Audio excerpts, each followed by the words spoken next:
So hello everyone, welcome to my another mini blog. তো আজ আমরা যাচ্ছি অষ্টমী মেলাতে। তো যেহেতু এটা বাসন্তী পুজো, তো মাকে তো বছরে 2বার আহ্বান করা হয়েছিল। এটা হচ্ছে বাসন্তী পূজা, আর একটা হয়েছে শারদীয় দুর্গা পূজা। তো যে দেখো মেলাতে পৌঁছে গিয়েছি আমরা সবাই। আজ যেহেতু লাস্ট ছিল তো সবাই গিয়েছিল, ভিড়ও হয়েছিল। তো তারপরে যে ভিতরে ঢুকে যাচ্ছি, দোকান যেহেতু আমাদের এখানে অতটাও বড় করে হয় না, তাও কিন্তু এবার মোটামুটি ভালোই হয়েছিল। কালও এসেছিলাম কিন্তু ভিডিও করিনি, তা আজ করছি। তো তারপরে যে দেখো এখানে 100 করে কুর্তি, তারপর পর্দা এসব বিক্রি করছিল। তো আমিও একটা নিয়ে নিলাম, বোন নিয়েছে, 2 বোন নিয়েছে। তো তারপরে যে এখান থেকে কিনে নিয়ে মা ভাইয়ের জন্য একটা ঘড়ি কিনলো।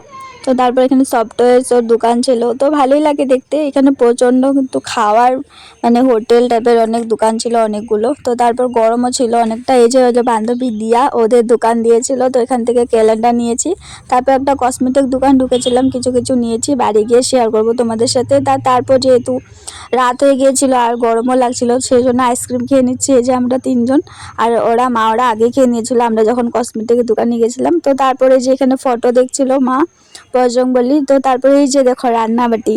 আগে তো মেলা আসলে শুধু এগুলো কিনতাম, তোমরাও কি কিনতে আমার মতো? কি আজ তো বড় হয়ে গেলাম।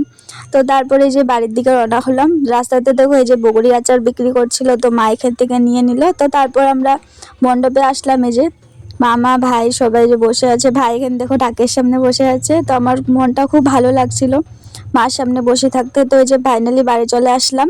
কি কি আনলাম তোমাদের দেখাচ্ছি। এই যে 2টা কুর্তি, নেল পলিশ, লিপস্টিক, তারপর চেন, তারপরে যে ক্যালেন্ডার, খাওয়ার মিষ্টি। তো আজকের ব্লগটি আমি এখানে শেষ করছি। ভালো লাগলে লাইক কমেন্ট সাবস্ক্রাইব করো। বাই।